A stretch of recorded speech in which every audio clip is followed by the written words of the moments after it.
wapi na wapi. Hao waimbaji nyimbo za dunia wanafanya challenge ya nyimbo za kwaya wapi na wapi wako.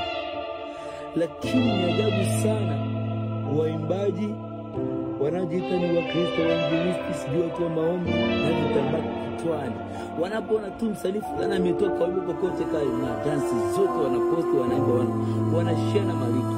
Lakini kwaya zinaweza zikaimba, hautaona sehemu wanashare link. Kama sio kukusa nguvu za Roho Mtakatifu ni nini? Yaani kuna mambo ya aibu ambayo tunayofanya, mambo ya ajabu ya kusikitisha sana.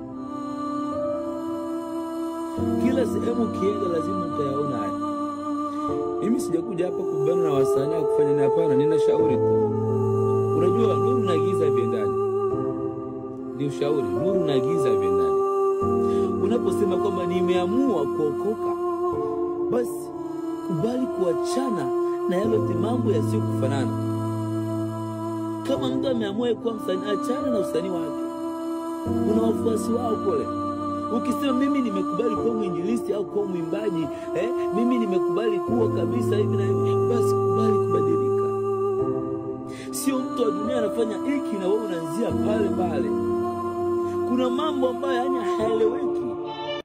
Unashindwa kutambulika, unasimamia upande gani? Wewe ni popo au